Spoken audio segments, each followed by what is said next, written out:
Si crees que el narcotráfico es solo un problema de criminales, este video no te va a gustar. En México, cada sexenio promete lo mismo: más seguridad, menos violencia, control del crimen. Y sin embargo, el miedo sigue ahí. Las cifras cambian, pero la realidad no. ¿Cómo es posible que, después de décadas de guerra contra el narco, el problema no desaparezca, sino que se transforme? Hoy no vamos a hablar de balaceras aisladas, ni de series de Netflix, ni de historias fáciles con buenos y malos bien definidos.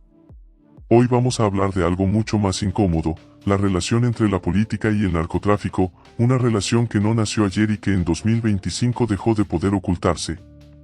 Porque cuando un país no puede distinguir dónde termina el Estado y dónde empieza el crimen, la pregunta ya no es quién dispara.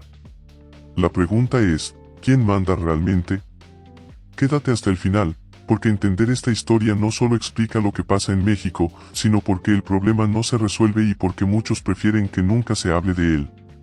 Esto no es un video cómodo, pero es uno necesario. Y ahora sí, empecemos.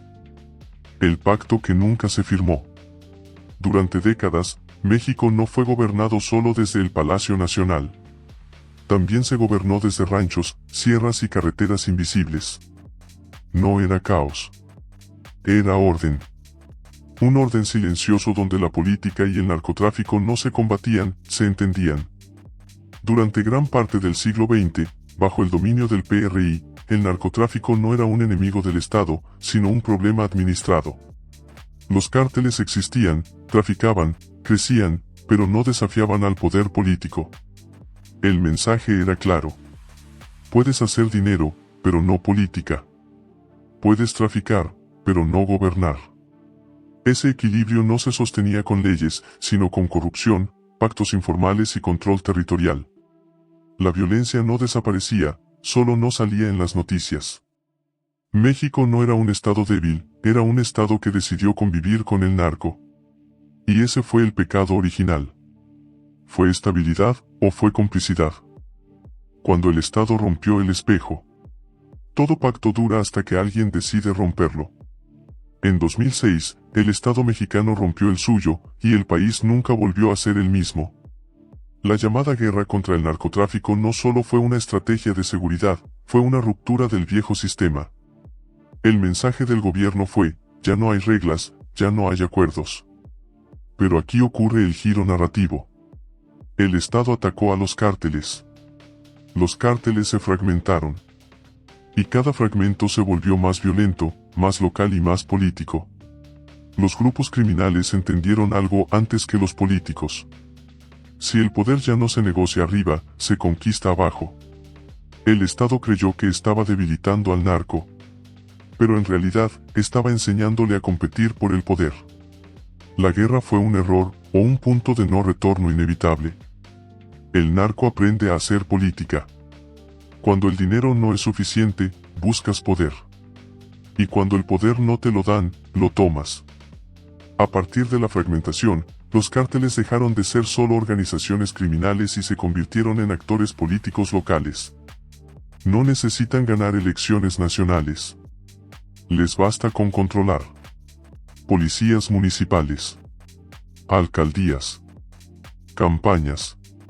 Sindicatos. Territorios olvidados por el Estado. Aquí aparece la narcopolítica, no siempre visible, no siempre documentada, pero sistémica. Los ciudadanos votan, pero el poder real muchas veces no se cuenta en urnas. Cuando un criminal decide quién puede hacer campaña y quién no, la democracia se convierte en escenografía. Ahora te pregunto, ¿de verdad elegimos a nuestros gobernantes? Cuando la ficción se volvió realidad. Si creías que esto era historia pasada, 2025 se encargó de despertarnos. En 2025, México vivió una tormenta perfecta. Violencia electoral normalizada. Políticos investigados o señalados internacionalmente. Cooperación sin precedentes con Estados Unidos. Discursos oficiales de control, mientras la gente vive otra realidad. Los grandes cárteles como el Cártel de Sinaloa o el CJNG ya no solo trafican, administran territorios donde el Estado no llega o llega tarde. Y mientras tanto, el discurso político se divide. Unos dicen, vamos ganando. Otros dicen, esto está fuera de control. En 2025, la pregunta ya no es si el narco influye en la política. La pregunta es cuánto. ¿Y el gobierno te dice toda la verdad o solo la que conviene? Soberanía, miedo y generaciones rotas. Cuando el Estado falla, alguien más ocupa su lugar. Y no siempre con buenas intenciones. Estados Unidos presiona. México se defiende. La palabra soberanía vuelve al centro del debate. Pero en la calle, la discusión es otra. Jóvenes que normalizaron la violencia. Comunidades que negocian para sobrevivir. Ciudadanos que ya no creen en discursos. La generación Z no heredó un país en guerra, heredó una guerra normalizada. Un país que se acostumbra al miedo deja de exigir justicia. ¿Tú ya te acostumbraste? El dilema imposible. México no está entre el bien y el mal. Está atrapado entre un Estado que no controla todo y un narco que ya entendió cómo funciona el poder. La política y el narcotráfico no siempre se enfrentan. A veces se necesitan.